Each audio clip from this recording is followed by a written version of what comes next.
Hello. Hello. How y'all doing today? Look at me. Thank you. I didn't put those chicken pocket bags. Yeah. Hi, honey. Hi. What'd you dress up as this year? One of the three musketeers. Oh, you look real good. Okay, look for racing. Did you go get your backpack? Blakey, I would wait until after the parade because I think we're going to be next. And you guys want to go meet us together, right?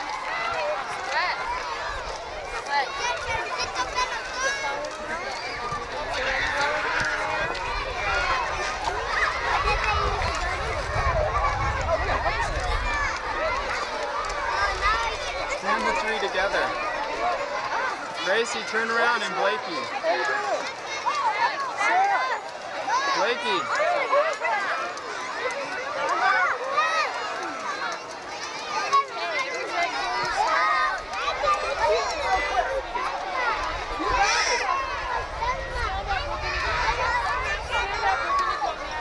Hey, you can get with your class now. Maybe later. Sorry,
take you both back to the first Thanksgiving.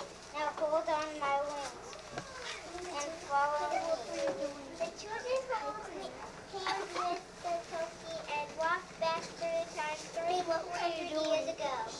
The three of them stopped in New England in the year 1621.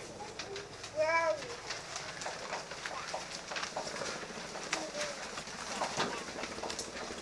We are in New England at the first Thanksgiving.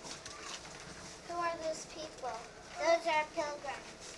The children in the great Thanksgiving turkey watch and listen to the pilgrims. The pilgrim father begins to speak. Children, gather wood for our great feast. But why, Father? What's so special about this day? Today is a special day for all of us because we are going to share our good crops and good fortune with our friends in need. Why are we doing that? Because, my child, the Indians have taught us how to grow corn, pumpkins, and squash. And they have shown us the best places to hunt and fish. They're our friends.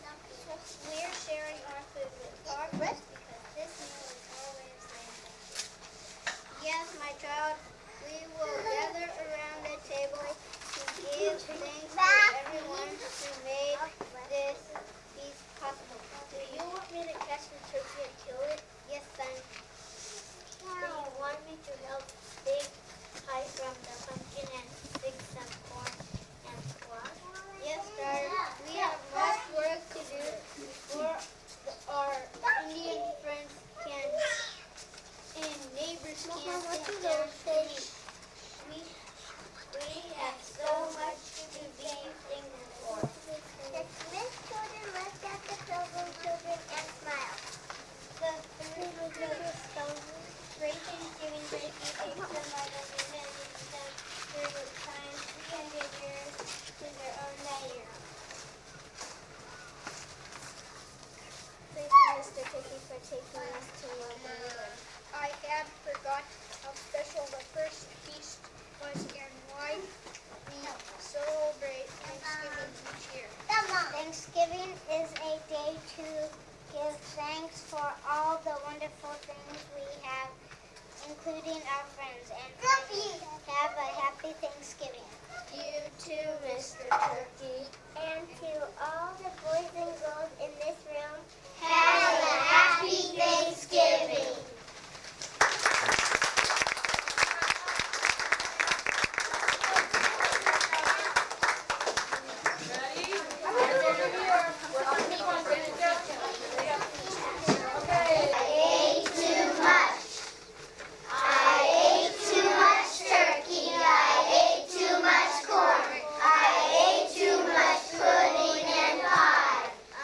Stuffed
Cheryl, Sarah, Janelle, Noel, Bethany, Tyler, Randy, Daniel, Christina, Jessica, Blake, Osvaldo, Kayla, Megan, Alex, Ramon, Anthony,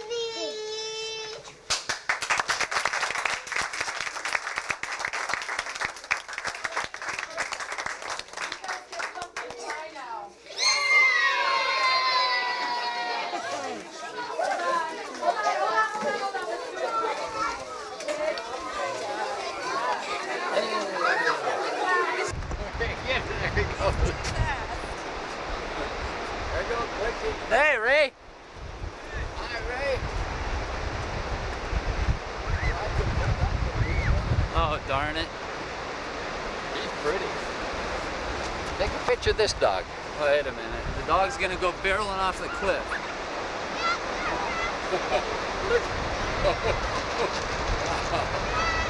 What a wild dog. Does she still have her leash on? Yes, she does. Yeah, I better get the leash. Where is the leash? Yeah, she doesn't. Where's the leash? Honey, where's the leash? Oh, she's got it on.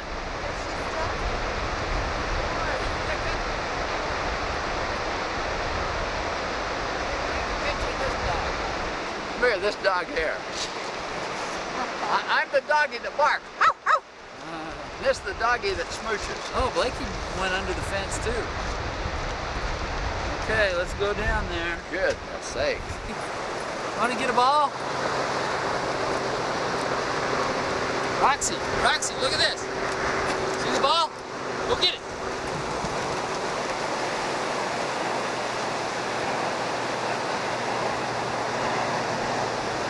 Oh, bring it back. You're going out in the water now. Roxy, ready?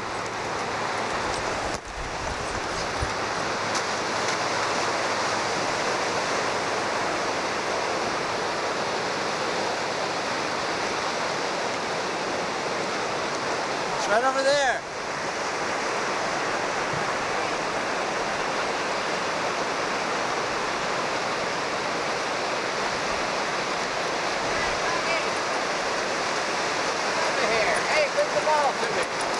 Hey, you dropped the ball, Roxy. Bring the ball. What? Yes, hooray, hooray.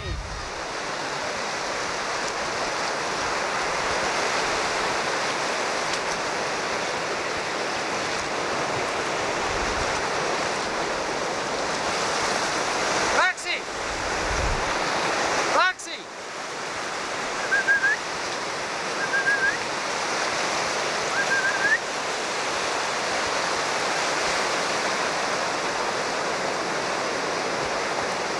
She keeps falling off of the reef. Come here, Roxy! Roxy! Roxy! Yeah, it's a reef. There's deep holes between them. Come here, Roxy! Those shoes I got at Big Five last year. Okay, here we go. Roxy! Ready? Here, Roxy. Roxy, look.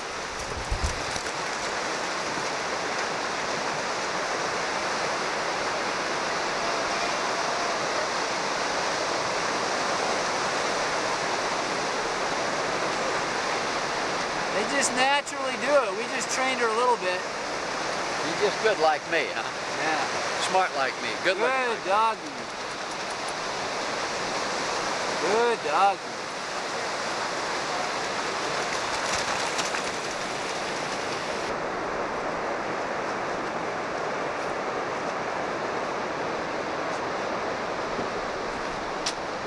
Here we are in the tide pools. Beautiful sunset. With Roxy. This shell is too amazing. It's red. Look at this. Wow, that's a great one. Watch out. Look at this big red shell. Yeah, that's cool. Wow, that is neat. That's a neat one. You're a good shell fighter. Dad, you better pull your pants up. You better pull up your pants. Or pull down your shirt. Take a picture of it.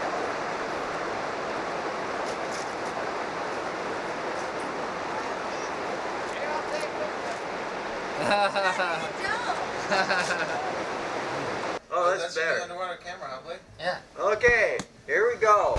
On 3. Your finger's almost over that flash, Dad. Yeah. 1, 2, 3.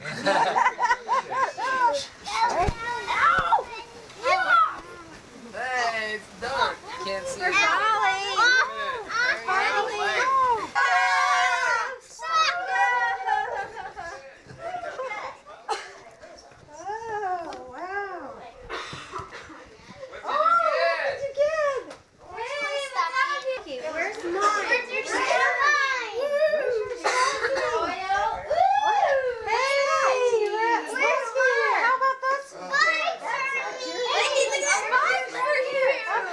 Here, Mom. Sit down right there and see if we can make it. You can reach the pedal. Oh, here's Oh, there's Holly's stocking. Here's Holly's stocking. Where's yours? You can reach the pedals. You can drive Oh. Oh, I got 2 of the same guys. And I get awesome. What guys did you get? I got C-Bots. I can't believe what else did you get? I got what is it? I got a dinosaur. And the more you got, I have a suitcase. You got a suitcase. You got a suitcase. Oh, awesome. The ball. Unzip it and see what's inside the suitcase. What do you mean? Oh. No, unzip it. Oh, man. So you can move the seat back. When you get big. Maddie, Unzip it a what lot. did you get? Unzip it a lot, Mikey. A lot. Hey, you know what? This box is yours Seat's too. a bike. Oh, Maddie. What is it? Oh, Game Gear. What is it? Game Gear. Game Gear? What's Game Gear? Awesome. What is it? Game Gear. What do you do with it? You play games on it. Show me. Oh, neat. Baseball. Sonic. Oh, cool. Who gave this to me? What's this, Blakey? Is that cool? Oh, a junior golf bag. A junior golf bag. Oh, my golf bag. You want to open that present? Want to open this? More C-Bots. It says, "To Maddie."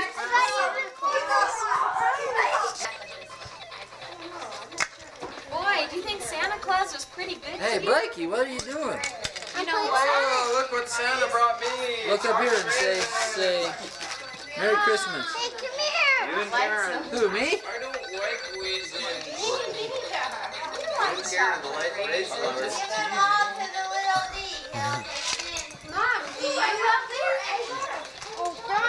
Yay, I got a track cleaner. Karen.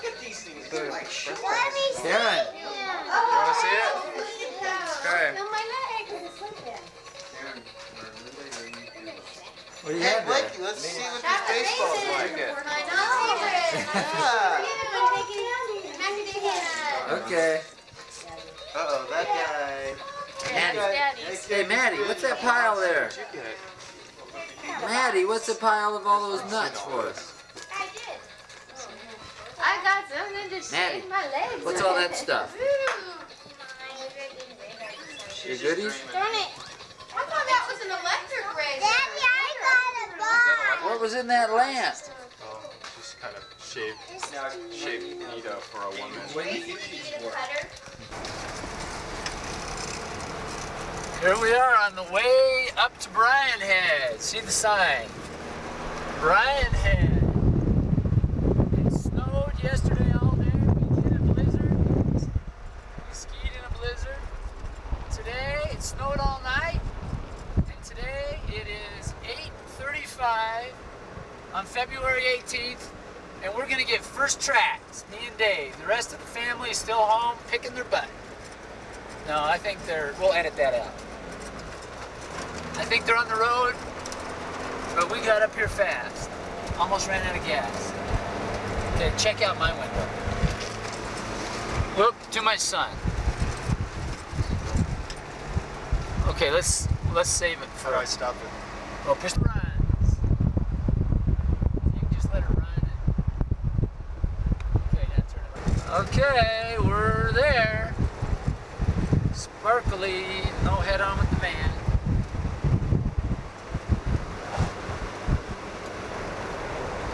Okay, now. Oh, look at all the powder they left.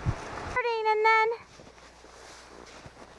I have snow up my nose, up my nose, and she wishes why the right on her nose. yeah, I think you're going back on to see it. Can you see the jump? yeah. Where are you? Don't go yet. That's like, Darlene, What? scoot down the hill a little bit Yeah. and more over towards it. Go to the left more. Or right. Yeah, your left. Oh, Mickey. Here? Yeah. Like, take off your keys. Okay. Mikey, you're not going to be able to see him. Come down here. Yeah, Blakey. Take off your skis. Ready? Yeah. Wait for Blakey to get down there. Okay. Yeah, I'm ready. I'm not a pro at this, so. Ready? Yeah. Going? It's recording. It's been recording. Go. Woohoo! Way to go, honey. Way to go, honey. You're gonna. I wasn't that high. I wasn't that high. Okay, I'll back up a little. Don't go yet, Blake. Hi, Blakey. Where are we? That was awesome, huh? We're in Bratton Head. What? But how come we're in the trees? Because I've seen Blake and Greg jump off a flip jump. Wasn't that high. Okay, Blake, are you ready? Climbing up a little more. Okay. Who do we have? Watch out for flying skis. Chrissy's got a good blue jacket on and some Ugly, red too. pants. And I got a cool smile because I You really just got gotta my braces off. And throw it up. Racy, say hi to the camera. Hey, Hi, are you gonna camera. record this thing? Where's April?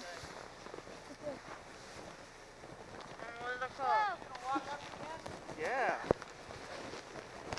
Good luck. Okay, I hope I'm not getting the viewers dizzy. Okay, Blake. My hands are now frozen. Here he goes, here he goes, here he goes. Are you taking your poles? No, I'm going to leave him up here. You hit it right in my ear, you dummy. Hey, ready? Ready? Here we go.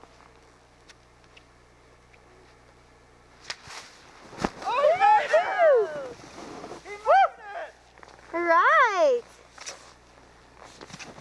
Binding's hell. All right. Is the snow soft? Yeah, it's great. How'd you like that, Blakey? Cool. Where's that fade button? I want to go off and down. Whose skis are these? Are you rolling? Yeah. He's rolling.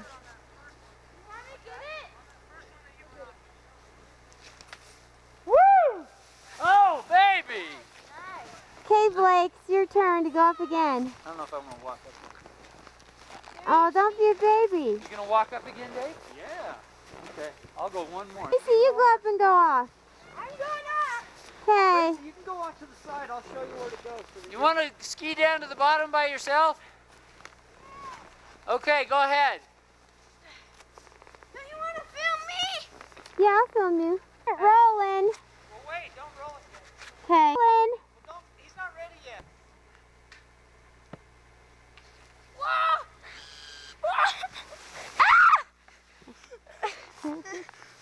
Howdy, Race. I didn't get very much air, did I? Nope. Taking a picture by then. I guess I'm going to have to take off my...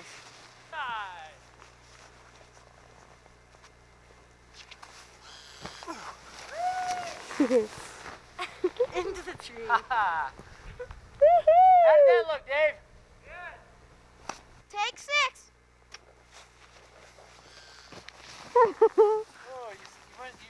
rotate a little bit. Oh, he's not going back up this time. Is that a wrap? That's a wrap. There's the house at Green Valley, or the Green Valley Spa down that way. And this is a big gorge, a rock canyon, right behind it. It's cloudy, but there's snow on all those red bluffs over there. And the sun's just getting ready to go down. It's been raining and snowing. It smells good. It's not too cold. We played golf today. No snow on those mountains.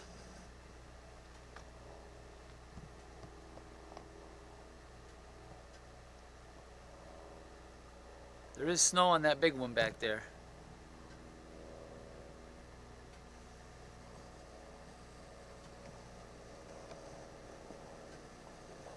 Wow, that zoom is powerful.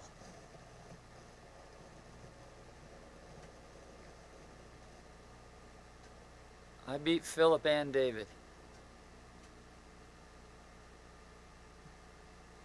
Beautiful.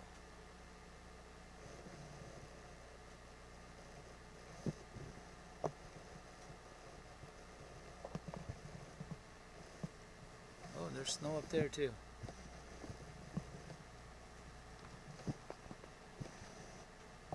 Let's see how deep this canyon is.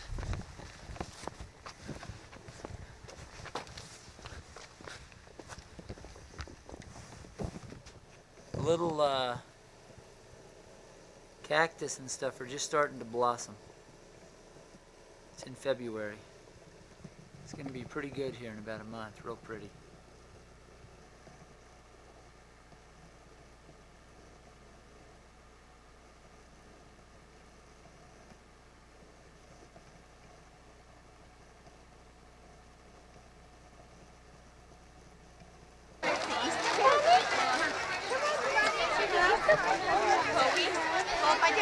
She's right up there by the air. Here we are at the Wild Animal Park. We'll put them in the egg and we'll have our own egg hunt. We should. Don't push. Everybody kind of emptied out. And there's mostly a lot of parents freaking out because their kids are lost and they can't believe that the Wild Animal Park could do something like this. It's funny. So I gotta find Blakey and Karen.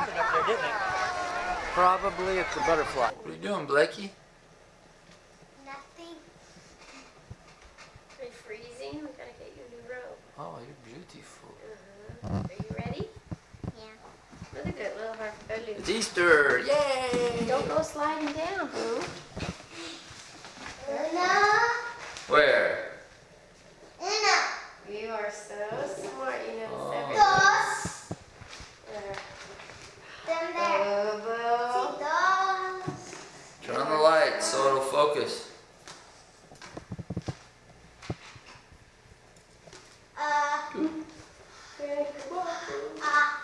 Roxy. Kitty. Una. Dos.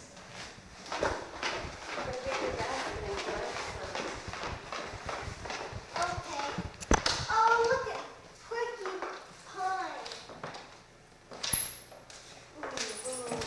Roxy. Roxy. Roxy. Oh no, she's wet. Roxy, Roxy, out, out, Look at out. Mommy. Roxy, I got Roxy. porcupine. Roxy, out, out, out. Mommy, porcupine. Oh, She can't be that wet. her feet are wet. Look at, like you got a porcupine. Whoa, What's neato. that? It's an Easter egg thing for Christmas. Whoa, that's pretty. That's cutie, boo boo. Yeah. Look at Little's Pet Shop. See? What's that? Hamsters. Littlest Pet Shop. See, your arms are real. Oh, neato. Like taffy.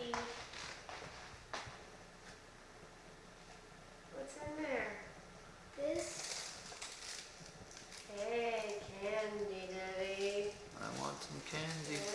Candy. Candy.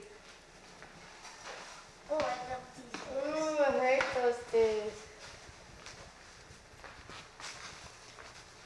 Roxy, stay. No, Roxy, stay. Come on, kitty. Come on, kitty. No, Roxy, stay. Kitty, kitty, kitty, kitty. I found one underneath the couch. Roxy, stay. Get that in. Too wet. Go get. Oh, I found one. You can come in I a found minute. a rubber egg. Where? In here. Oh. There, Blakey. You're the leg finder. Let's get that one. He always gives him a hint, like he lifted up the couch. Oh. Hey, did you find one on the couch? Yeah. You did? These ones are the cracked ones. Let's see if Kitty has food.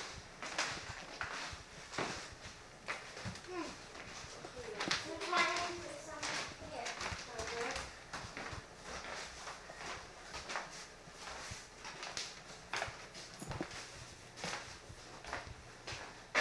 What's this one up there?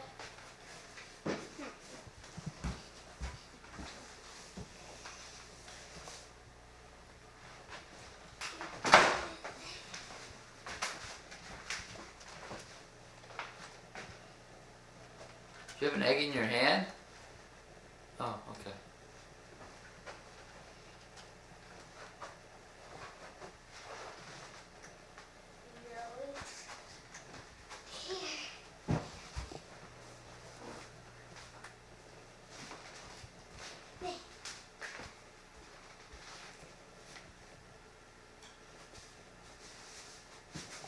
You're not a very good hunter today.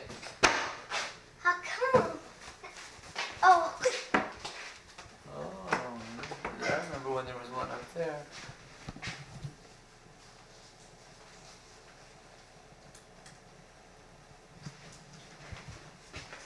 I only have a little bit of eggs to hunt for. Here's my yellow rubber egg. Here's my purple rubber egg. Here's my rubber egg. 3 rubber. Here's another hard-boiled egg. Whoa.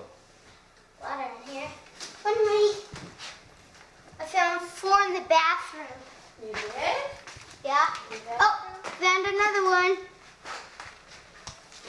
Dude, Wait a get minute. off Wait a minute. I want to, my I'm rubber putting your egg. stuff back in because I want to, take a picture of it because it looks so cute. So just a minute.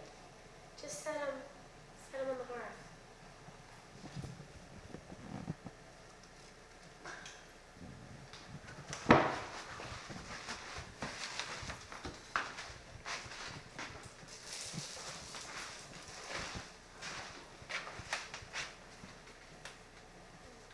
Oh, duh. Oh, there's one you could see easy. Where was it? Right in the crack. You know, Here's one. is it wide enough in here? Whoa, one of the pine cones? Do you think it's wide enough in here, Daddy? What? Do you think it's wide enough in here? Come here, Becky, and hold Yeah. your Easter basket. I have it. Oh, yeah. Oh. Let Mama smiley. You pretty boy. Okay, now you can put, I'll take it out. Oh, there's Cootie. He's softy. There's gonna be our vegetable garden as soon as Blakey gets all the grass out of the dirt. Susie? I'm Yeah. sure it's supposed to be a lot more. There's supposed to be some This is from Mama. what is it? Your book and Easter card. You know the movie Marty's working on right now? Mm-mm. Jumanji. You're kidding. The golden egg book. All right, Roxy, what you got there? Got a ball? You got a ball? Come in.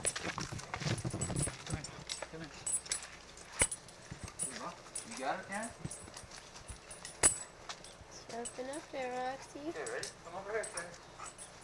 Throw it over by the playhouse. Come here. You have to get all wet. Good doggy. Good girl, Roxy. Ready to go? Mm-hmm.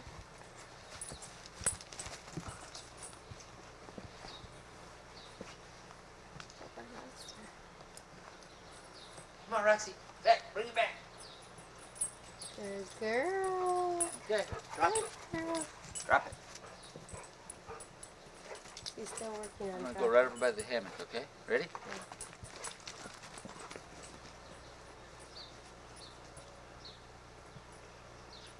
Good girl, Roxy. Good girl. Good girl, Roxy. Okay, I'm going to throw this one up high in the tree. Oh, look, she wants to fight. Hey, let go. Let go. Drop it. Drop You're it. very good at drop it. She's good at drop it. Drop it. Drop it. She's not dropping it. Look. Okay, I'll show you how to drop it. There you go. As soon as I get the choke chain. Okay, it's going straight up in the tree. Ooh!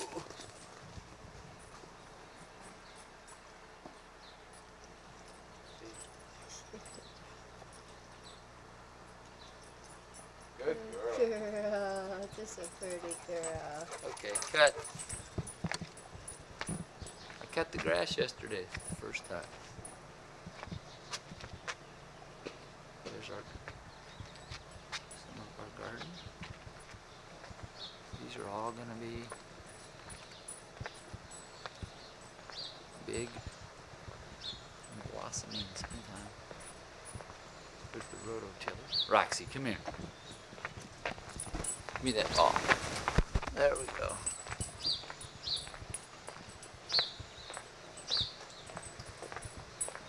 Go get the paper. Get the paper. Go get the paper. Get the newspaper, Roxy.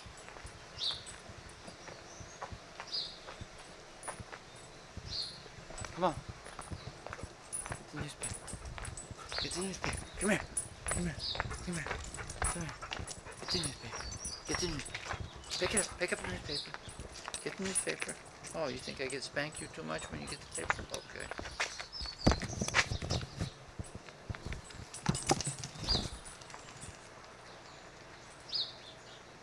Come on.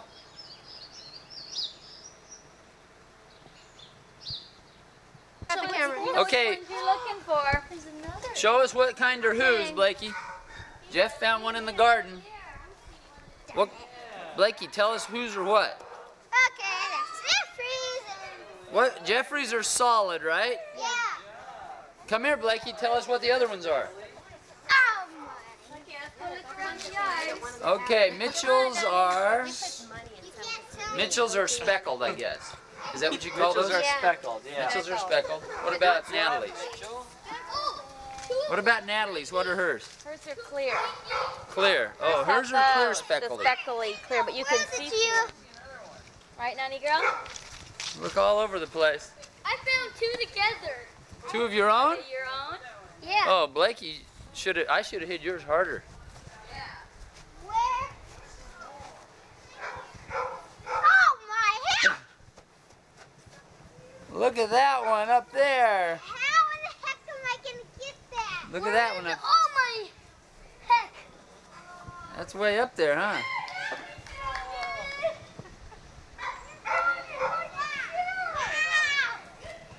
What if this thing collapse?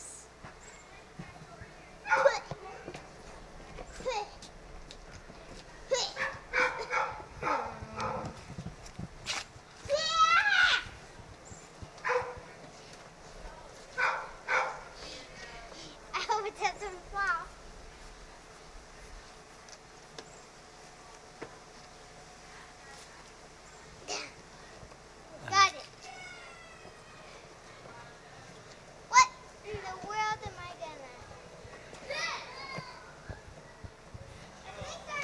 Find one, Jeff? No. I saw one. I'm on a roll. You saw another one? Yeah. From up there? Yeah. Where is it? It's on top of the bunny cage. Oh. Ah! Show Jeff where it is. Uh-oh. We got to put a new step on there. No, just let it collapse. Oh, you don't want to use the tree fort anymore? Well, I guess. What?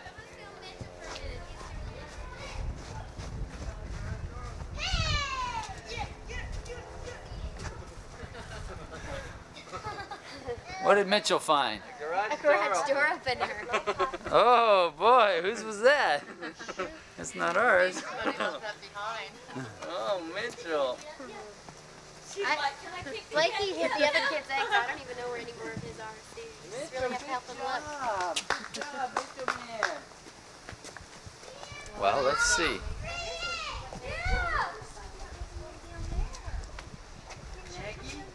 One in the tree, too. Not that kind. Oh, where? Blakey, where else did you find them? I found one on top of there and in the playground. Oh, there's a sparkly. Oh, there's two of those. So, Natalie! look at the plant. Oh, Blakey, you found that one? Yeah. Blake, there's another one all the way to the top. Hey, you know, he could probably climb that tree. I can. No, there's not. No, I'm kidding, I'm don't go over there, Blakey. I'm kidding. How do I get down? Here, this way. That was How many did you find, Blake? 4. When you had 8, then you found them all. When you have 8? 8, yeah. That's all the values. So you still have 4 more to find, Jeffrey. I know. Did you find Oh, I see another one over here. Oh, Jeffrey, boy, there's another did one you right find over one there. I see another one up here. I went up there in the tree over patio. there. Can you see one through the window? Hey, Blakey, you took that one out of there. You took that one out of there. I know. Where'd you put it? So far, Jeffrey has the most eggs. If you find anybody else's, tell them. Got like almost, I think you got 8 Or show them or whatever. Already opening them up. Oh. Kissies. 1, 2, 3, 4, 5, 6. You have 2 more to find on it, girl. Mitchell. That sounds like it's on a slow shutter speed, Sharon. Mitchell. Like a 60th. Mitchell. It is? Where? There's one of Mitchell's eggs. Mitchell.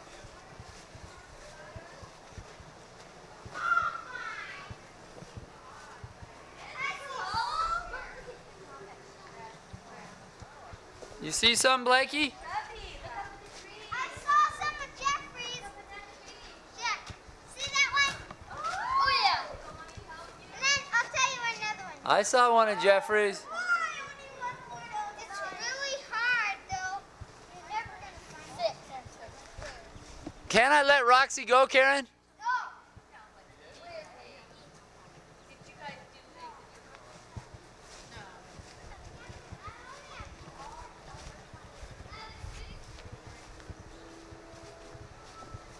Hi, Roxy. You want to go? You want to get off? You like being tied up on that chain? That's the only thing you can't chew through. It's steel cable. Steel cable. Oh, and they put it on your choke chain. That was stupid.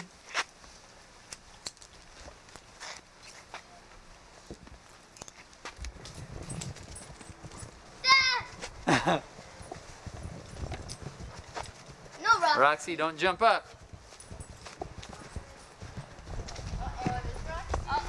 Oh, Blake, I said that. There's 1 more egg. I said no. There's still candy in the bag. Okay, come on. Oh, okay. This makes a good movie. Listen.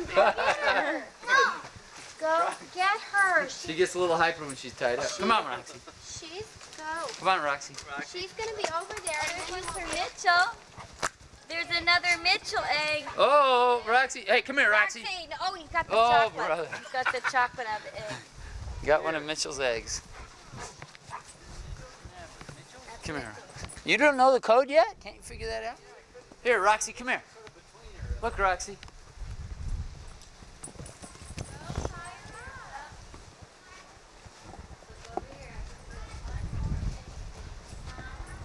Good girl. Come here. Come here, Roxy. Come here. Batting fourth, first baseman, number 27,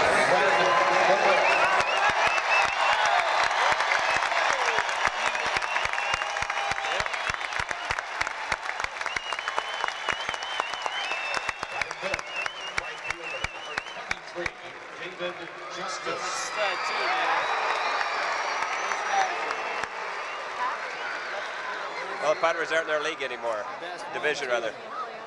Yeah, thank you. hitting sixth, third baseman, number 9, Yeah, or their league. Yeah. Oh,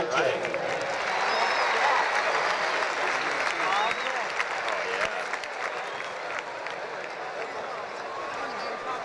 Batting seventh, starting the lineup. Leading off, second baseman, number 10, Vic Roberts.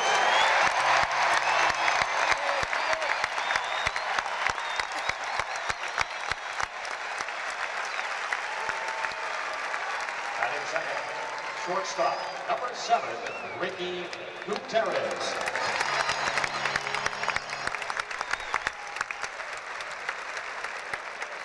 Hitting third, right fielder, number 19, Tony Gwynn.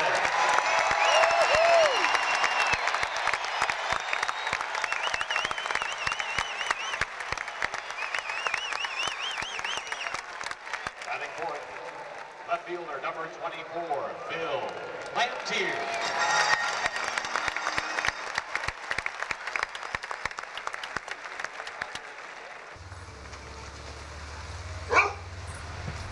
Roxy, get off of there. Okay, girls, come on. Come on. She's gorgeous. I can't believe it. I thought she was red. That's the perfect color. Yeah, she's pretty color.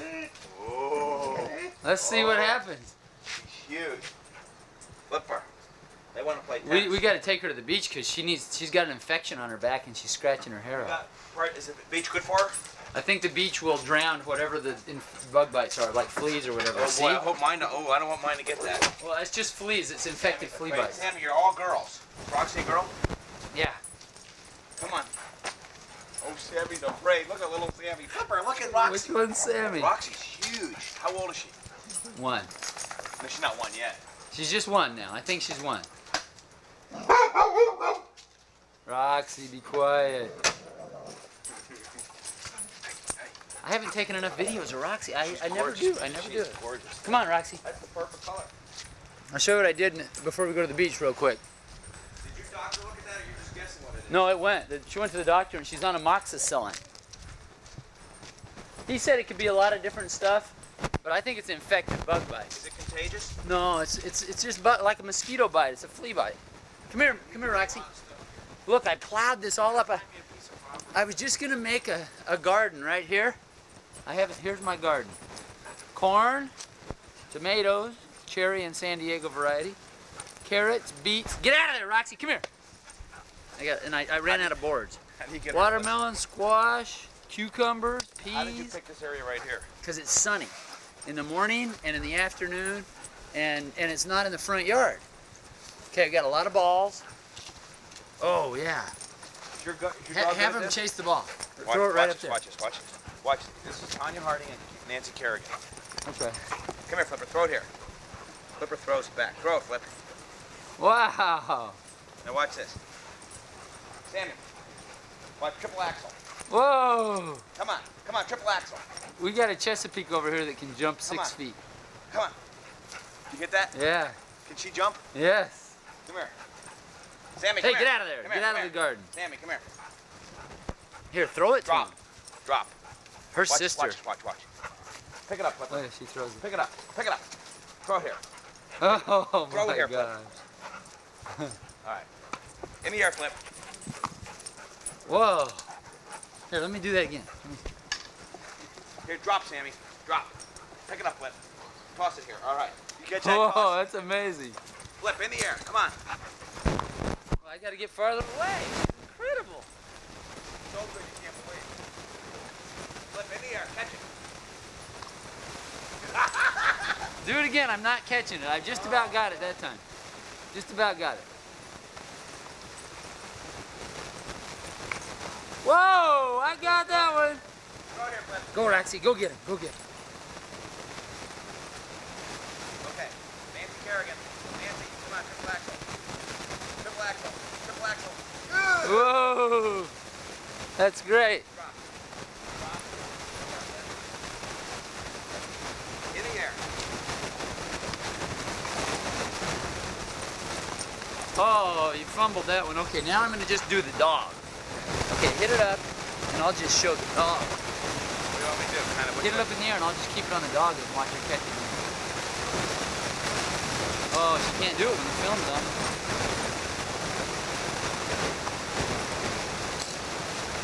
Wow. Okay, let's go down to the beach.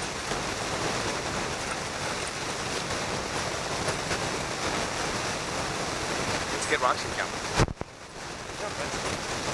Drop. Drop. I'll show you this other cool pineapple.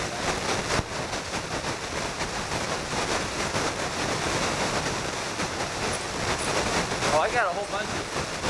What? Oh, I just planted these passion plants less than a year ago. Those are pretty flowers, aren't they? Hey! Come on. No dogs on beach. Oh, that must be a new rule. This is Dog Beach.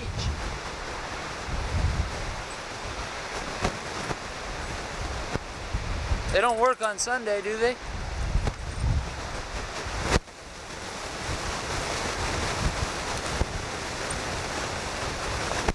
Oh, there she goes. Shortcut. Whoa, baby. No.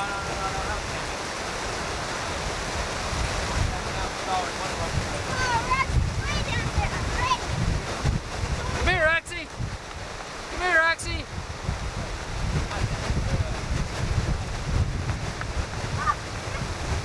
Here comes Roxy.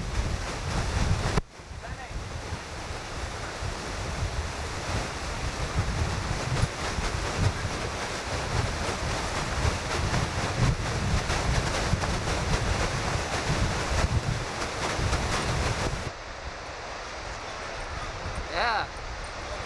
She just likes to.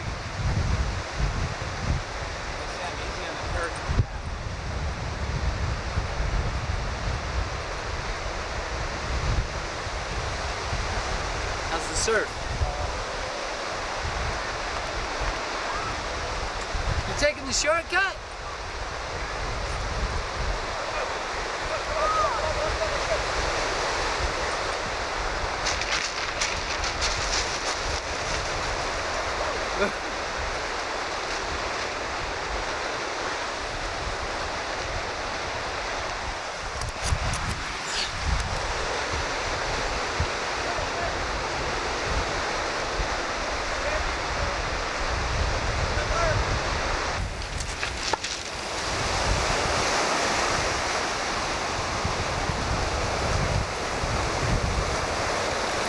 Get it flipped.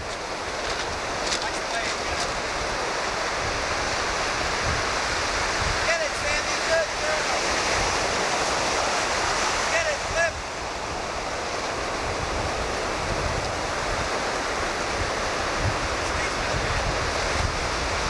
You got it. Where's the other? Yeah, there's the other dog. Already coming in. Water felt cold on my feet at first. Look at Roxy way down there. What a dumb dog. Okay, let's roll it. 1, 2, 3. Whoa, they got wiped out. Come on, flip. You got it already? Get the wave coming here. Get this wave and get through. Oh, she beat it, Rick. Get it out farther. Real quick. Here we go. Once again. Oh, good. Right into the wave. Get it, flip. Oh! Oh, that's a lot of hard work. Hey, where's Roxy? Roxy, come here. Get her body surface coming back. Come here, Roxy. Come here, Roxy. There she got it. Come on, flip. Whoa! Good wave. Good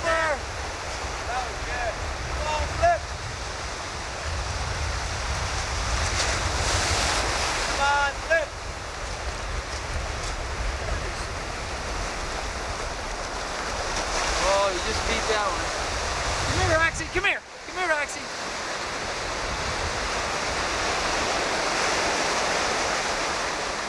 Come here, Roxy. Come here.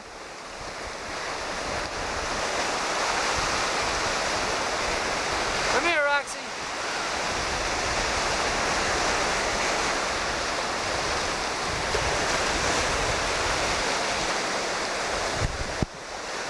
She doesn't even have a ball.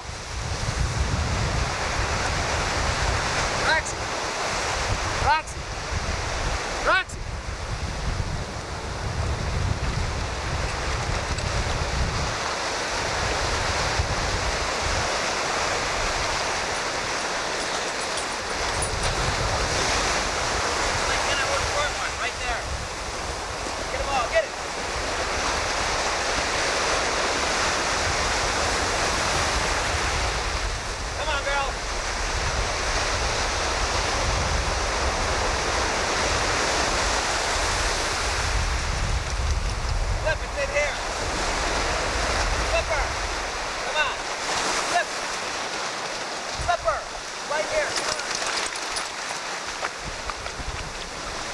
Where's your ball, Roxy? He's tired. Where's your ball over here? That's it. No more.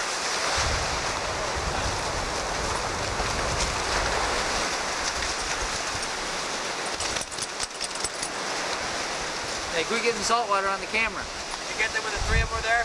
Yeah. That was great.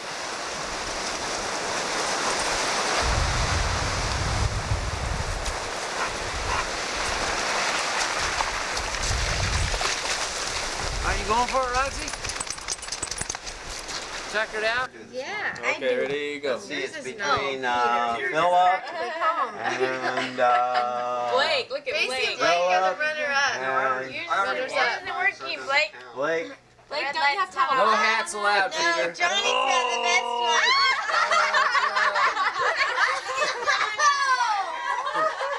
one. John wins the contest.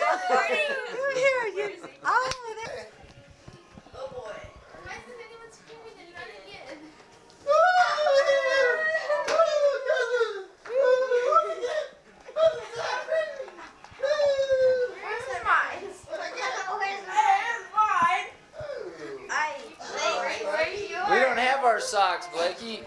We'll use somebody else's stockings. Blakey, where's yours?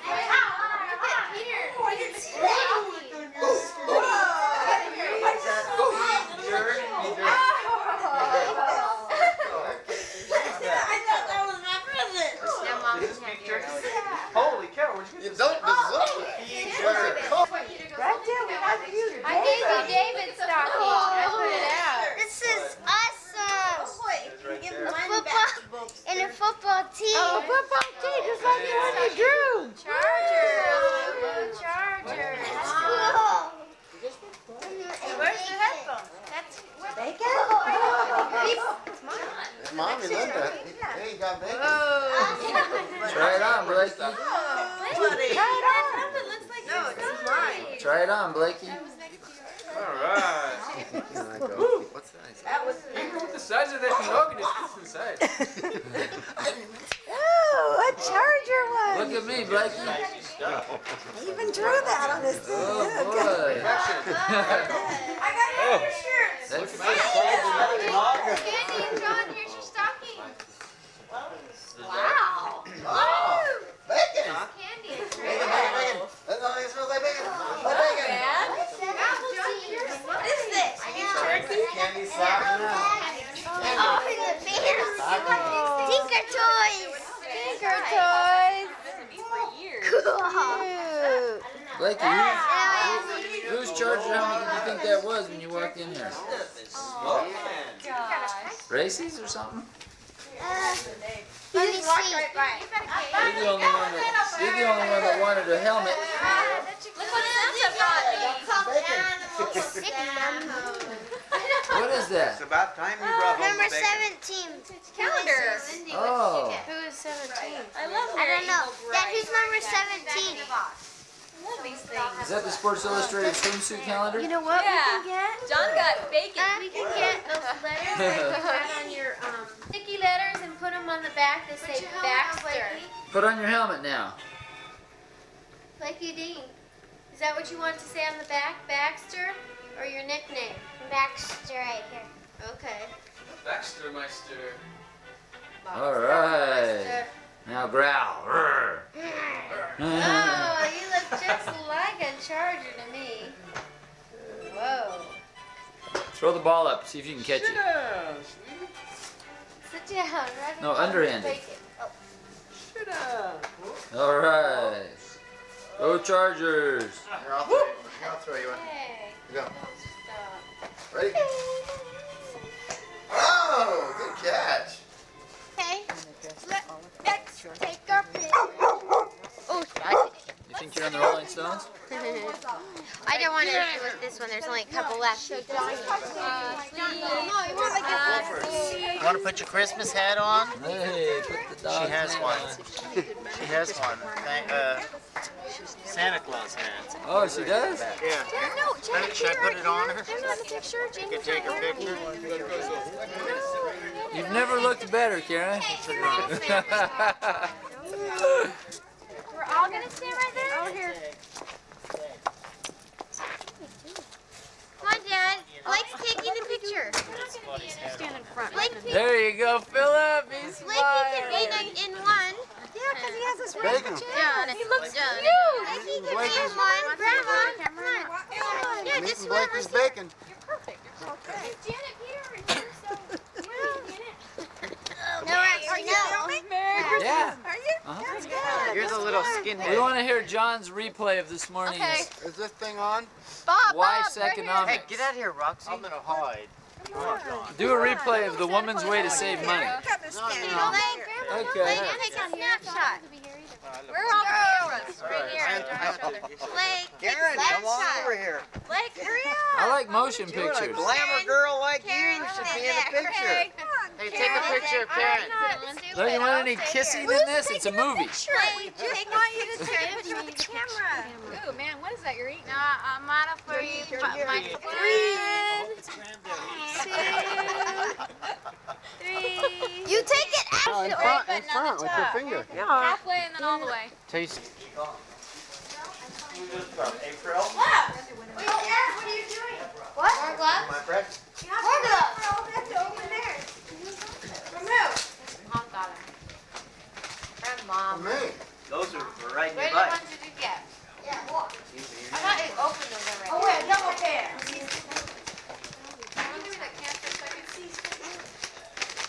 Is that to you, Dad? Yeah. Dad got his first What is it, Blakey? April. Whoa! Hey, all right, April. Mike, You like it? Yeah. That's a kid TV watch. I don't have a phone in Russian. football. They still tell time That's for Daddy's computer. Oh, Automatic watch. this is awesome. Now I got 2 football games. Mikey, what did you get? TGV watch. Another football game.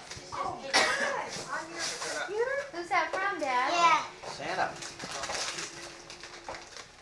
Blakey, show me your shirt. Cherries. Like totally. No, that one in the box. Mom, come on. You say that's the box. Huh? Mom, Dad. Try it on. It says from Santa. Daddy. Milk chocolate, cordial cherries. Those are good, actually. Oh. Daddy, see that? Blakey, you're not very fast. The chiropractor told Deborah that her back was really messed up, so then she went to the ER. Not winter formal. Oh, I'll have one of those. Did you go to homecoming?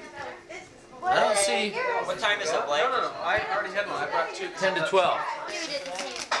Everybody look at Blakey. Watch Blakey. Who's this from? Hey, let's see Blakey's.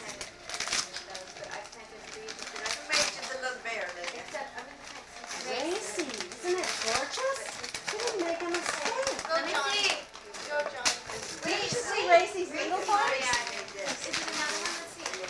See, Blakey. Who's from? Blakey's opening. From Mommy and Daddy. Oh, let me see. What is this? Oh, my God. Let me see. Clever. It's so soft. Whoa. Wow. He just wanted to write Oh, you that. got it on the wrong side, Blake. Oh, Hey, Blake. Where's that from, April? Cool. Yeah. He's wearing The wood stuff boxers. in progress. Help, I have to tell the funny story. What did Chrissy Before get? we left, I go, Blakey, you have your pajamas? Yeah. Do you have your shoes? Yeah. He had this little flat backpack. It looked like nothing was in it. So we get here, and I look at it, nothing's in it. I go, where's your pajamas? It was these. Pretty little package. You just did that. Open it up, Mom. Come on.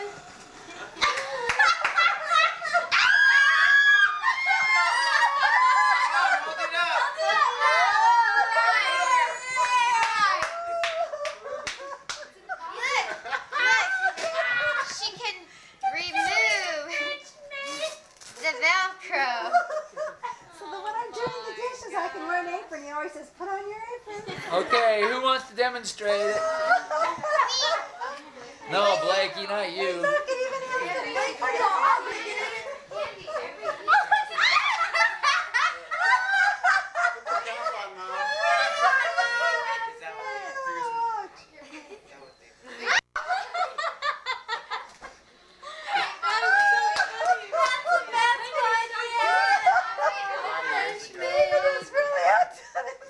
Mom, Janet wants one. Put it on again. He sent it Federal Express. Dad, now we'll know if Dad says, Linda, go do the dishes. We'll go, uh-oh, everybody clear out.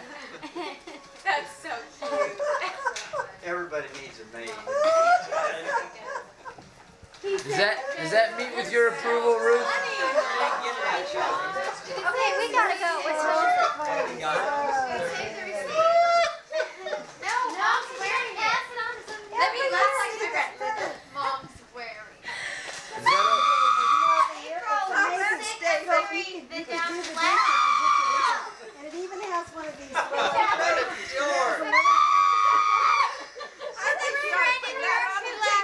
Who does that?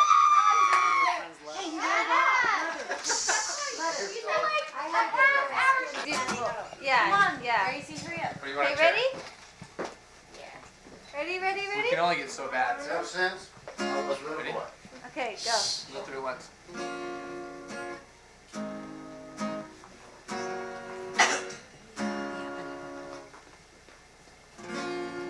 Buzzy was a good boy. School every day. Till that fateful morning when Buzzy ran away. Hopped on his horse, rode through the west, looking for the ladies that were the prettiest. Started playing cards late into the night. Stakes got too high and he ended up in a fight. In the middle of the fight, he shot a man down. Chased out a tombstone by Sheriff John Brown. Was wanted by the cops and wanted by the law. Didn't want to shoot him but was forced to draw. Spent the rest of his life riding on his horse.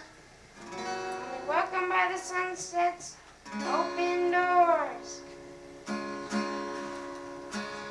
Run, Buzzy, run, run, Buzzy, run, run from that dirty old son of a gun.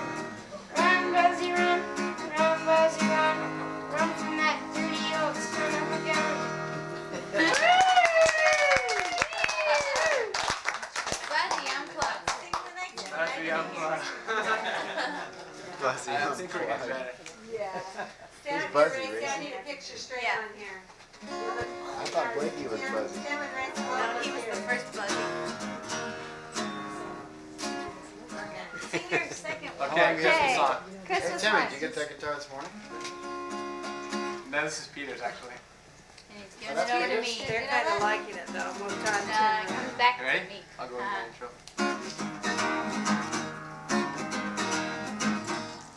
What's it mean when the red light blinks, Dad? Is it working out?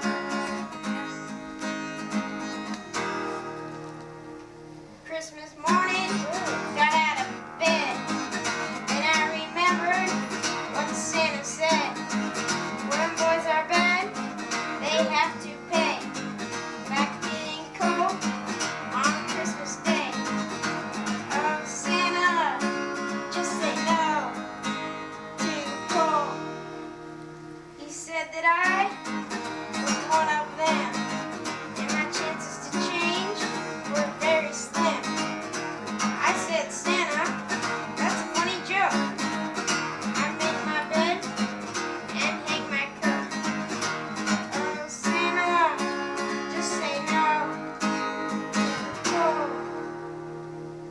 change man? Can't you see?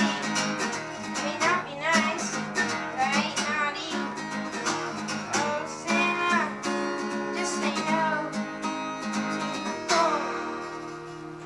So boys and girls that live out there, brush your teeth, comb your hair. 'Cause Santa's watching every day. He'll find out if you disobey. Oh, Santa, just say no to cold.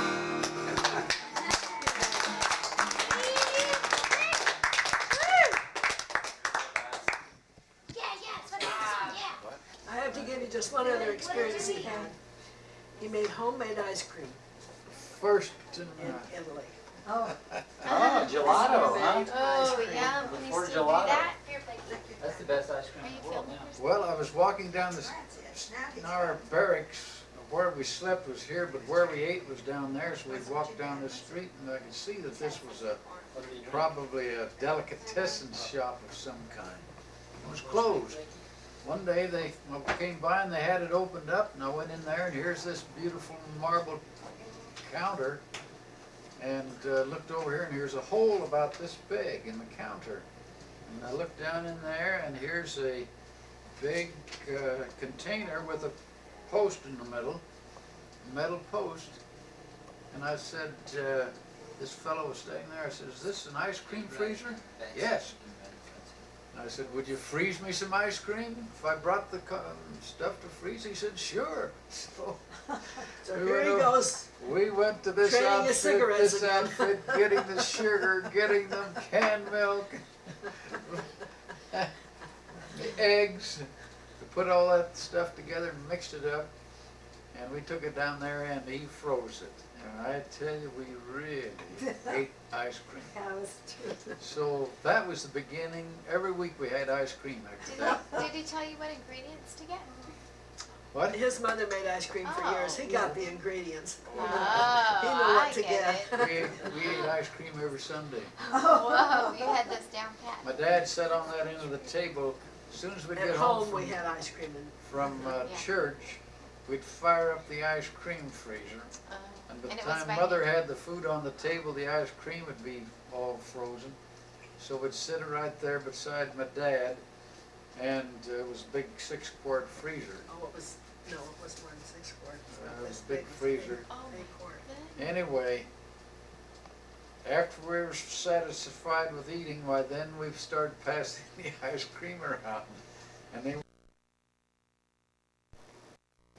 For my history project, I'm interviewing my dad, and when World War II started, he was 10, and I wanted to interview him because I wanted to get the perspective of a young adult during World War II who was on the home front. So my first question is, where did you live during World War II? When World War II started, December 7, 1941, my family lived in Phoenix, Arizona. And my family moved to Arizona in 1920, so they had been there a considerable number of years. You were really young, but did you have a job or did you do any kind of work during World War II? Well, you're talking about a period of 5 years. When the World War started, I was 10 years old, and I can remember it was on a Sunday, and after church my folks had left and gone to visit some people, and I was home alone with the radio on.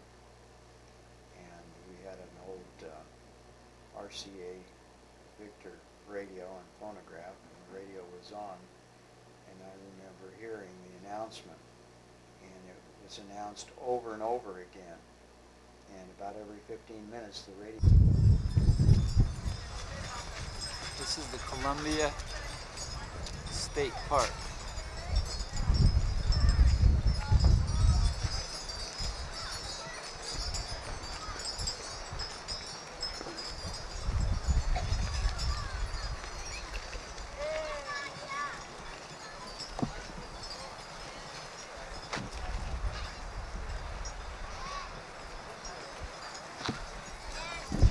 What? Huh? Is that fun, Blakey? What'd you see?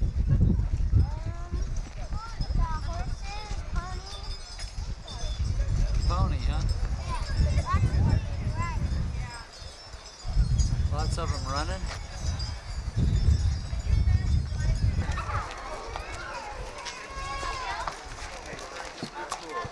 Do they have a Shetland? Yeah, they have Shetland ponies. They sure are hairy, aren't they? Let's take a picture of these buildings for Grandpa.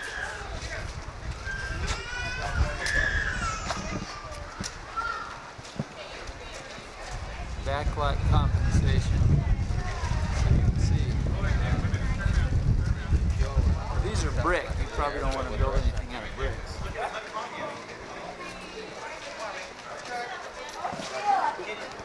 Emily, turn around. Turn around. Turn around here. You go inside. Blacksmith shop.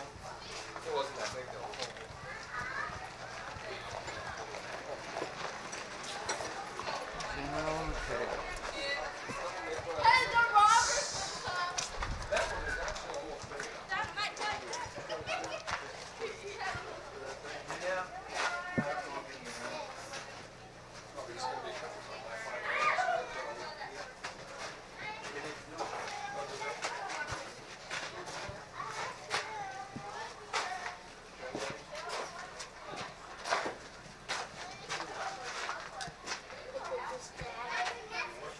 What?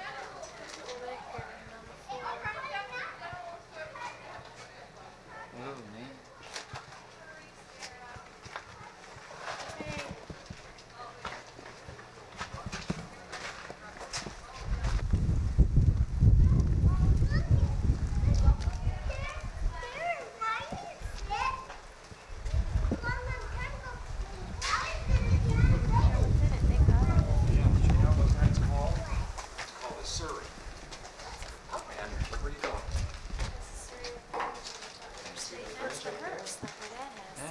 He has a hearse? Yeah.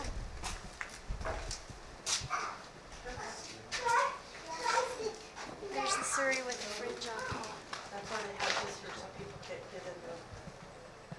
Here's the fire truck. Funny looking saddles. There's the fire truck.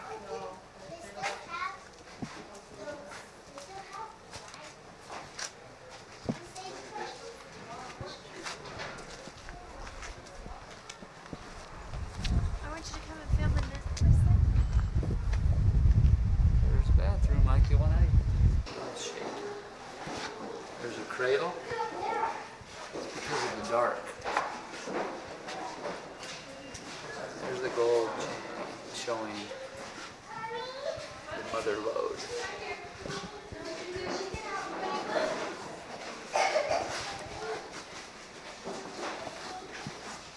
Those.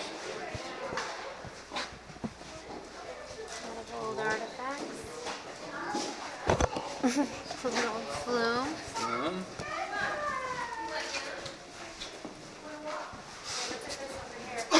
The Chinese lived here in Colombia.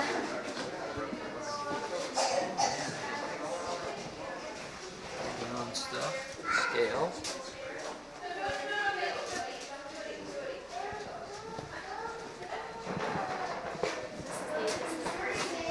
The store front.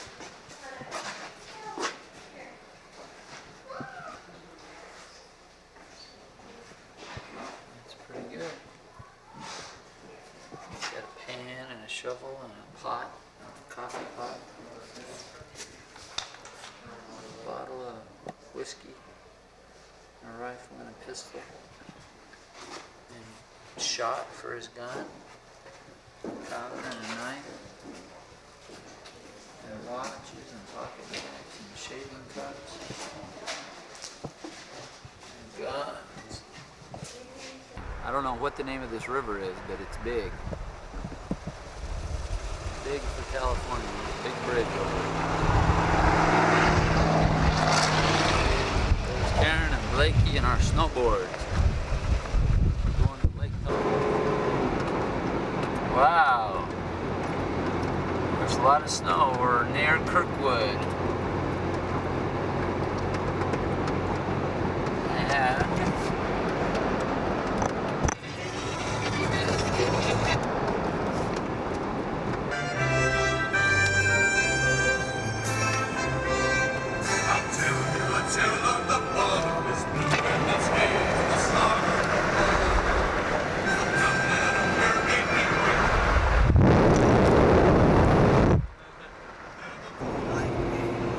you could see the designs on the lake.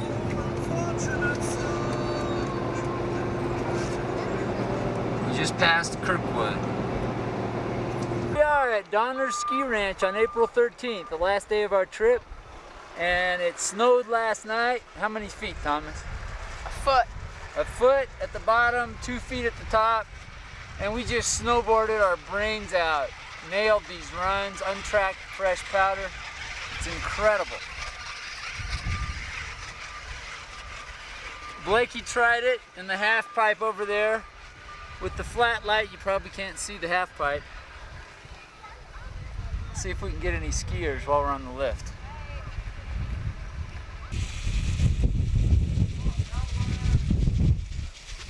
Oh, avalanche.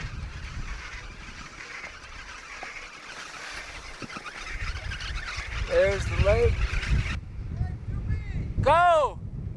Here's Thomas Hetherington.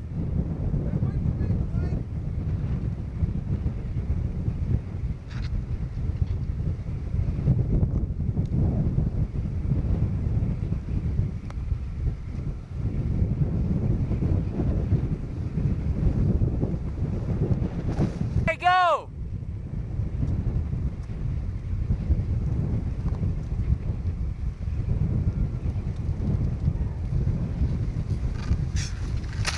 My arm.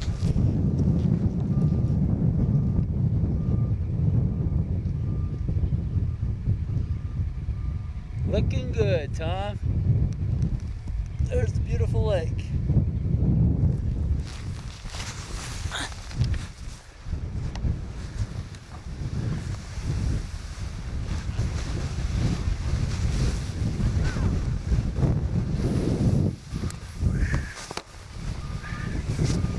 Here we go. This is live. This is the board. Said that they made gunpowder and various things that were made from the grease that was collected. I think probably what they did was those things were done just for the war effort to cause the people to pay. I think probably they just collected all that stuff. And I don't know whether they ever used it or not, but I heard that they just threw it out. And a lot of the scrap that was collected was probably dumped in the ocean too, so I don't know.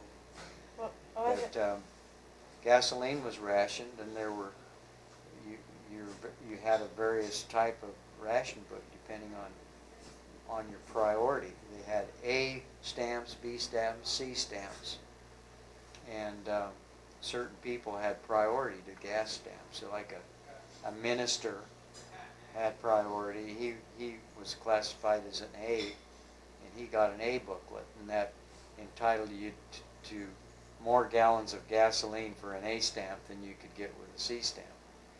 And just the ordinary people that had no priority. For instance, if you worked in an aircraft factory or something like that, while you had priority on the gas, you got A stamp.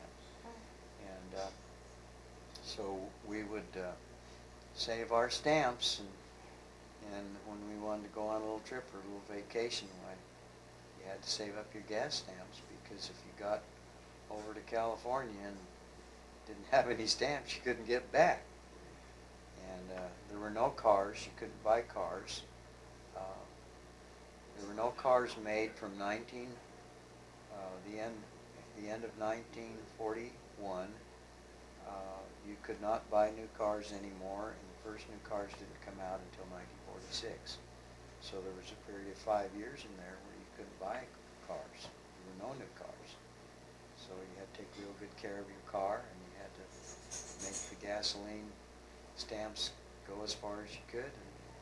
And you couldn't get tires. you had to have a really high priority to be able to buy tires. So everybody had their tires recapped and retreaded, and old tires that you would have thrown in the junk pile, you never threw any of that away. And if the tire was any good at all, you just had a new tread put on it and kept running it. And there were a lot of old junkers around, and people resurrected a lot of old cars that ordinarily would have gone to the junkyard. So there was a long space in there where you couldn't buy cars. Was it hard for you to have to go without things because you were pretty little? So did you really understand why you couldn't have certain things all the time? Well, sure. I was old enough to understand because when the war started, I was 10, and when it ended, I was 14 or 15. So sure, I knew what was going on. But we were relatively poor in those days anyway, so we didn't have a lot anyway. But people in those days didn't buy a lot of things like they do now, and when you're young children, why you really don't notice the difference that much. No. What did you do for entertainment during the war, or did you? Well, most of our entertainment in those days was movies, and we went to a lot of movies. And in those days, there were a lot of movies made about the war. There were movies made about the war in the islands and the war with Japan. There were a lot of movies made about the Air Force and the intrigue movies of spies and that sort of thing over in Europe. There were just all kinds of movies, and then there were regular movies, and that was our big entertainment. And then one thing that was interesting is that we used to go to Long Beach, California every year on a vacation in the summer. And in the war years,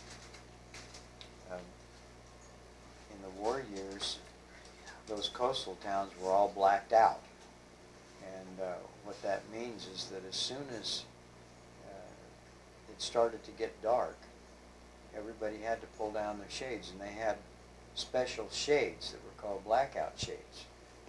And everyone was required to put those on their windows. And so as soon as the sun started going down, you had to pull blackout shades down. And you could not drive with your headlights. You could only drive with your parking lights on. Didn't people crash? No, they just had to drive slower. And people sort of poked around the streets. Everyone had to drive a lot more carefully. All the street lights were painted on the side that faced the ocean. They were painted black so that no light would come out off of the so anybody, if there were any enemy ships or Japanese ships that came over on the west coast, they would not be able to see where the cities were because they were all blacked out. And so that was pretty interesting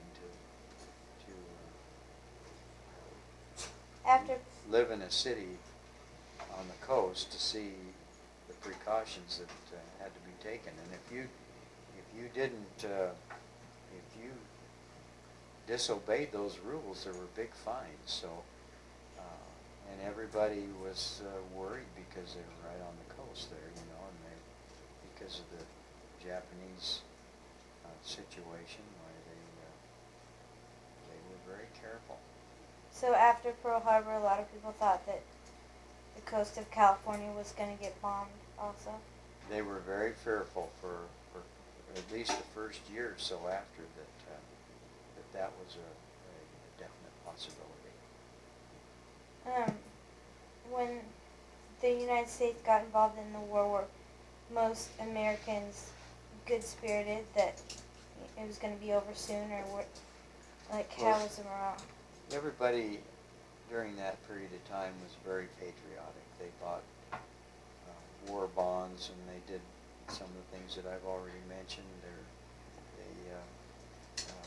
They had the USO, United Service Organizations, which helped to entertain the service boys when they were in town, and a lot lot of people took service boys into their homes for dinner, and everybody was very patriotic, and everybody was anxious about the war effort. And you know, there's a lot of sadness too, because there were a lot of young men that were killed in the war.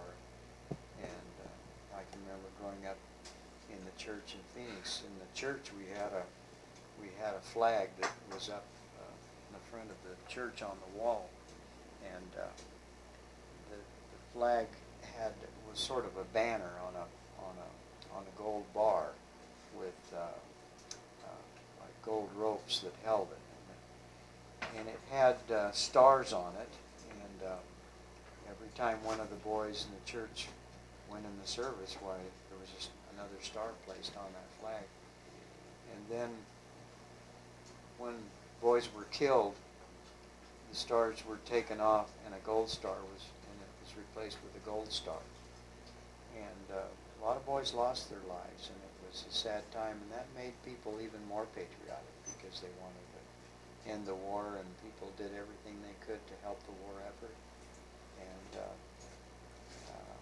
it was a time when there was a lot of spirit of the people in trying to do whatever they could to help end the war. Were you ever afraid during the war? No.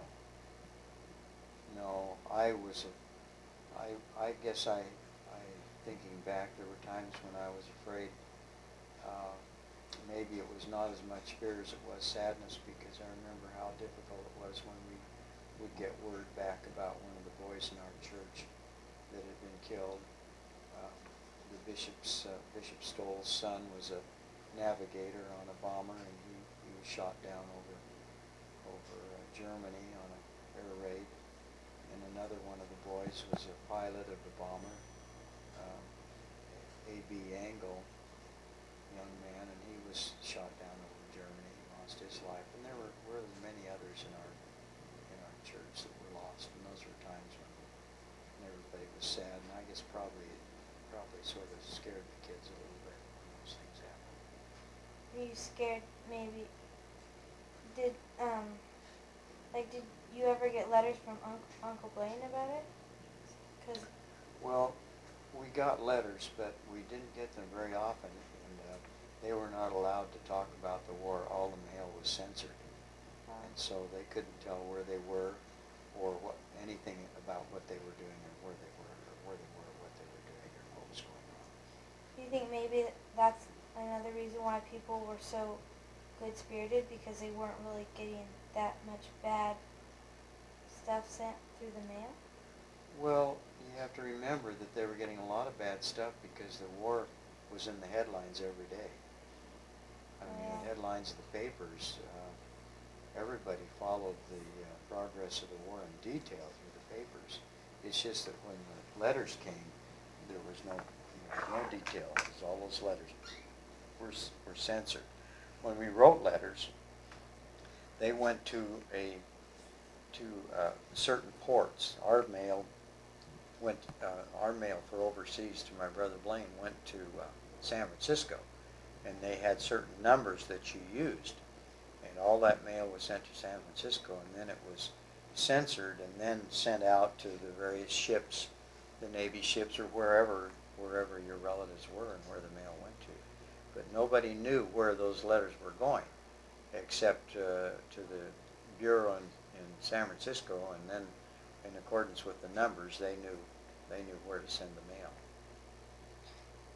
What part of the war did newspapers or the news say was the worst for the Allies, for our side?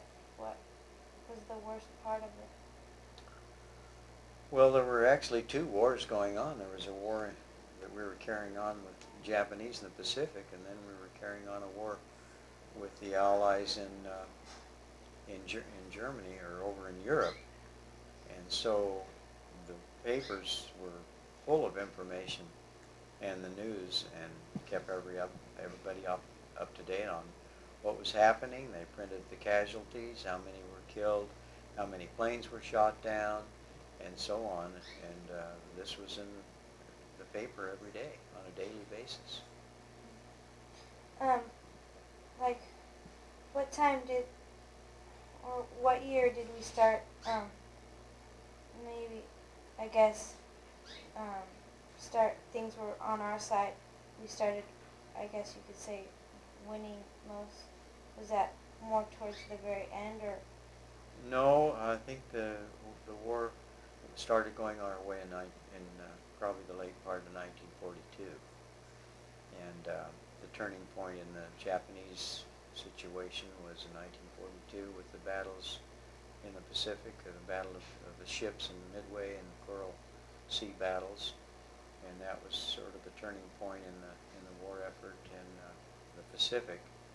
And then when they routed Rommel out of Africa, and then started pushing the Germans up through Italy, and that was probably in, I'd say, late 1942. That was the turning. From then on, the Allies were on the offensive, and the Germans. The war didn't end for 3 more years after that, though. Yeah. Well, it was the German war machine was very large. They had been preparing for many, many years, and it took a while for the United States to mobilize the car factories, the airplane factories, and so forth to get things going. It happened very quickly, but it took about a year before the United States really started producing. And the other thing is that the United States was producing tanks and trucks and planes and a lot of other munitions, ammunition, guns, and so forth, tanks for a lot of the other countries that were on our side. And so it took a while for all that manufacturing to switch over from peacetime automobiles to wartime trucks, and it took about a year or more to really get mobilized to where we were pouring out the tanks and planes and so forth that it took to get that war turned around. What did you think about President Roosevelt during the war? Well, I didn't know that much about politics in those days when I was growing up, so I really can't make any comment. I remember when he died that everybody was crying and bawling, and I couldn't figure out why everybody felt that bad about President Roosevelt dying, but I guess that he was the one that was making the decisions for the United States, and there was a lot of patriotism, and a lot of people had a lot of deep feelings about President Roosevelt. But I was too young to really be into politics and understand those things very well. Did your parents ever say anything about him? Like yes, my parents never did like President Roosevelt. They didn't like the things he was doing through the 30s during the Depression, and they switched from being Democrats to Republicans in those days, and I'm not was not in a position in those days to understand those things, but I knew that they were not they did not like Roosevelt. What about Churchill? Did Americans hear a lot about him because?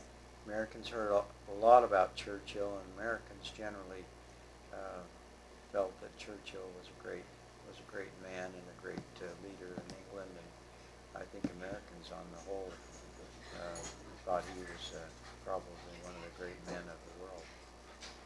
What about Stalin? Because a lot of Americans were upset that we were giving aid to Russia. Were most people against? In those days, I think most people had good feelings towards Stalin. I don't think the American people in general really understood the Russian situation, and of course the big three with Roosevelt Churchill and Stalin and the meetings that they held were always very newsworthy, and everybody knew about them, and the kids as well, including myself, when they had those big meetings, why everybody was pretty much very interested in what was going on with the three big powers. De Gaulle was figured in a lot of those big meetings from France, and I think that probably in those days, before people knew what Stalin was all about, they probably, like I, thought that he was just another great leader of the world. What about Hitler? What do you think about Hitler? Well, everybody hated Hitler, and there were pictures that came out of Germany, and I don't know how they got out, but I guess they were smuggled out or whatever. But we used to see Hitler on the newsreels, the movie theaters, and occasionally pictures in the paper, and everybody hated Hitler. What about after the war, when all the stuff came out about the Holocaust? What did people think then? What did you think? Everybody hated the Germans. For doing that? Everybody hated the Germans. If you were German, why, you were hated by Americans, that's for sure. And the English hated the Germans. But weren't there people in the United States that were against Jewish people? Well, there have been people through the ages of time that have not liked the Jewish people, but when the information came out, when the war ended and those concentration camps were opened up, and it was discovered what had happened there, why everybody was absolutely unbelievable that human beings could treat other people the way that those people were treated, no matter whether they were Jewish or any other race or any other group of people. Those atrocities just made people hate the Germans even more. What about Mussolini? Was he as hated as Hitler? Pretty close. Pretty close between the Italian Mussolini and Hitler and Hirohito over in Japan. They were, it's not just the news that comes out, but the sneak attack on Pearl Harbor and the bombing of London by Germany and all the things that were going on. Those countries were really hated, and of course that was played up too, because that was part of the wartime propaganda. The government wanted the people of the United States to hate, because they worked harder toward the war effort. What about, you said most people hated Germans, what about Japanese and Italians? Most people disliked them. People always thought, because of it was a sneak attack on Pearl Harbor, the Japanese got the reputation of being a sneaky people, and everybody hated Japs. In some of the history, I guess videos or stuff that we read in history class, they said that maybe FDR knew about the attack on Pearl Harbor. Do you think he probably knew about that, or? Well, I don't know. I've read things in more recent years that indicated that we should have been prepared, because it was obvious, and there were those in high places in government that knew that these things were going to happen, but somehow it was not brought to the attention of the right people, and it was allowed to happen. What did you think about the Japanese internment camps they had here in the United States? Yeah. Well, I didn't know that much about them. I knew that they had gathered up Japanese people in America and put them in camps. But in those days, everybody hated Japs anyway. And thought that was where they belonged. What about how we dropped the bombs on Japan? Did you think that we should have done that? Because it killed so many people, even though we didn't like the Japanese. Did you think we should have dropped those bombs? Yes, at the time, everybody, I think that when those bombs were dropped, it came as a surprise to most people because nobody knew anything about those bombs. And the war ended very quickly after that. It's estimated there were probably at least 1 million lives saved because of the dropping of the bomb and the ending of the war. The other thing is that I don't think anybody recognized the lethal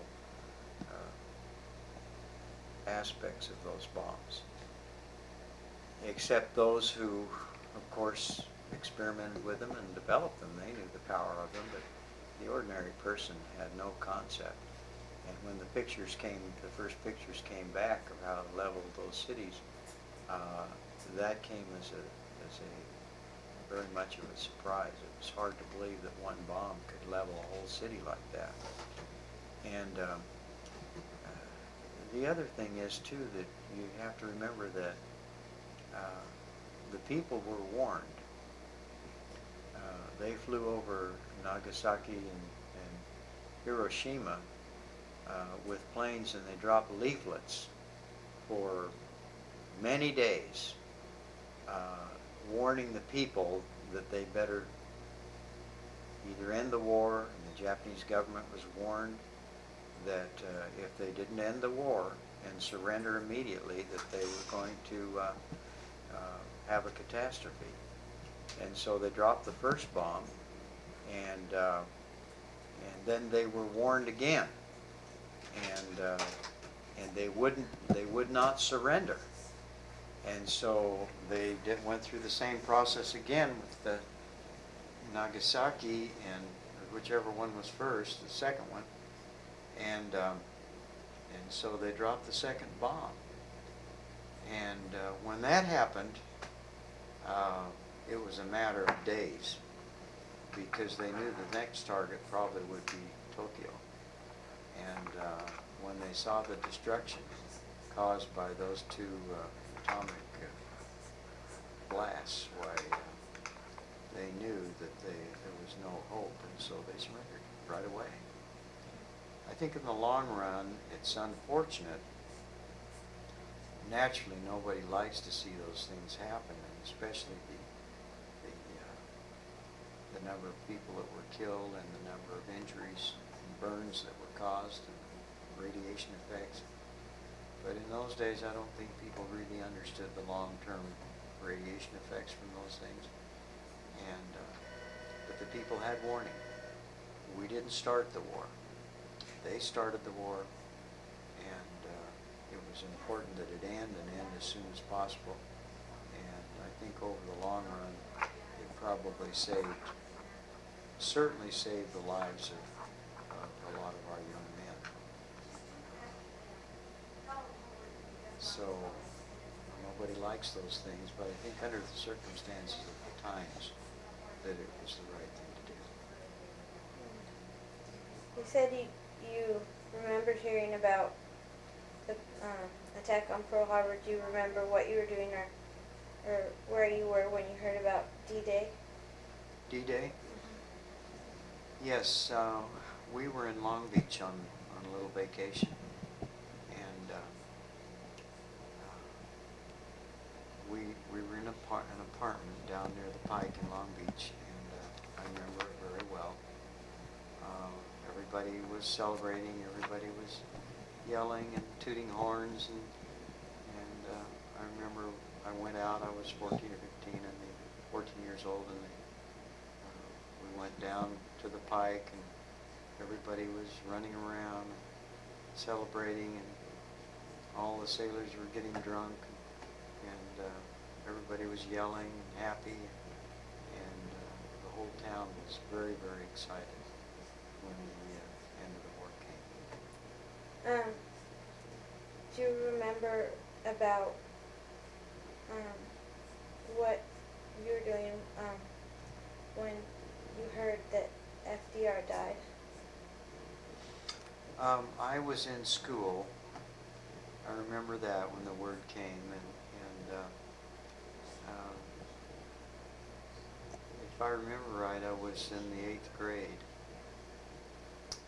and at Emerson School there in Phoenix, and I remember kids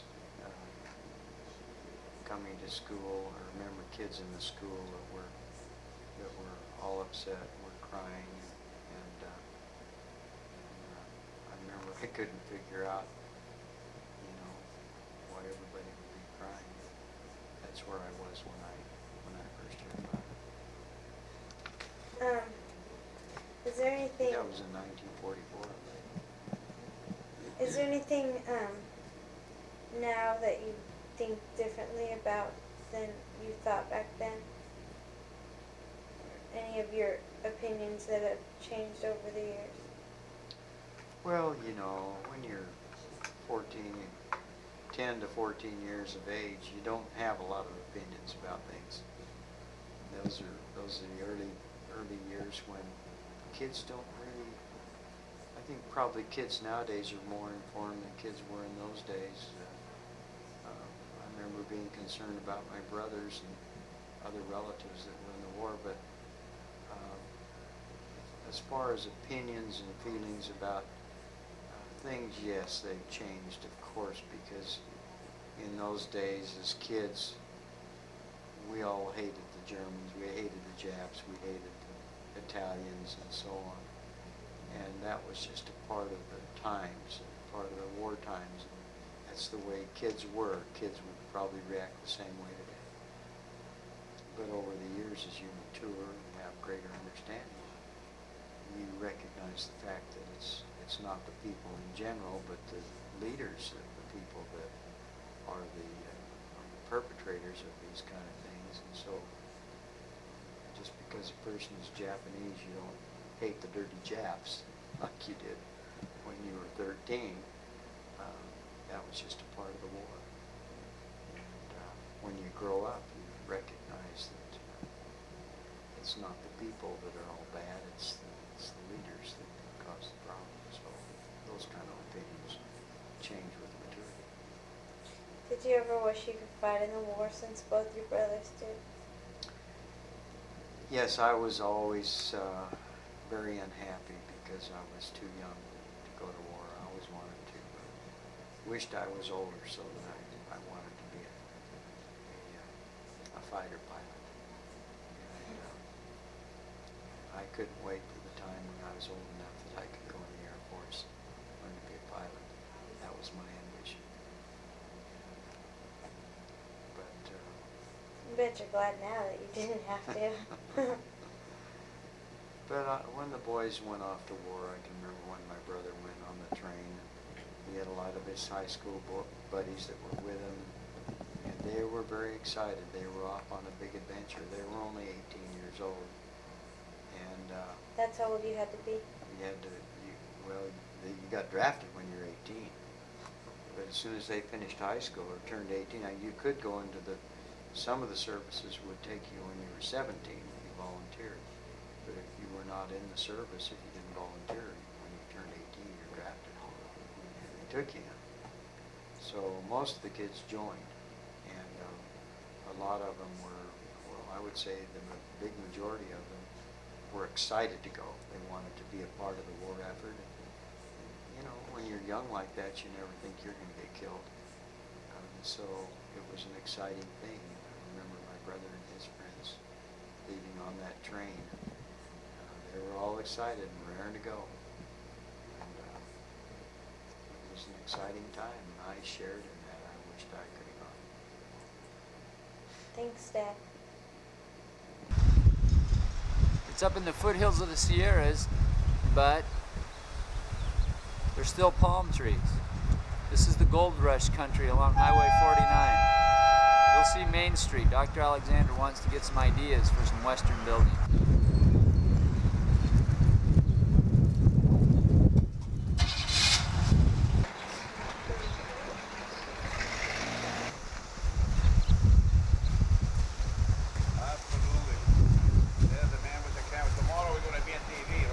Yeah.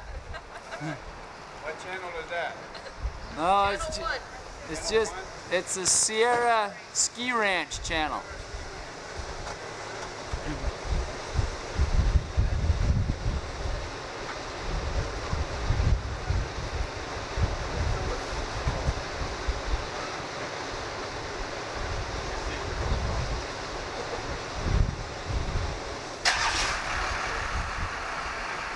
Why did they hang that guy over there?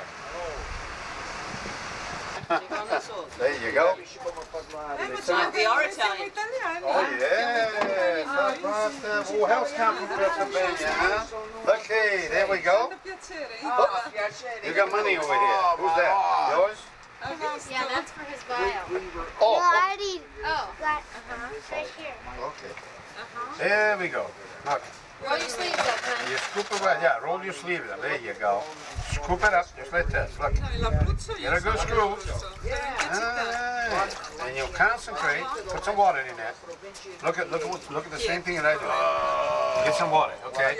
Turn it around. Okay, just like that. Look. Get some water. Concentrate, okay? And make sure you keep. See the rings? Look, Jim, right there. Facing away from you. Turn it around a little bit more, the pan. Just a little bit more. A little bit more. There you go, right there. Okay, bring everything in the front part. Look at me, okay? You concentrate. Shake it. Shake it sideways. Okay, what it does, it keeps the gold to the bottom of the pan. Okay, and then you start sweeping. Look at me, look. Down and over. 1, 2, 3. Okay? Then you concentrate. Get some water, concentrate. Okay, go ahead and do it. 1, down. There we go. 1. That's it. You tilt it. You tilt it. You don't have to raise it too much out of the water. Look, you don't see mine out of the water. All right. Now, Nice boy, that's great. this is the way you look if there's any gold. Look, when you have a little bit left, okay, you tilt it. You turn it around just like that. Let that water go over. Okay. Now, if there's any gold, gold is 19 and a half times heavier than water at this size. Any gold will be at the bottom of the little pile of black sand up there.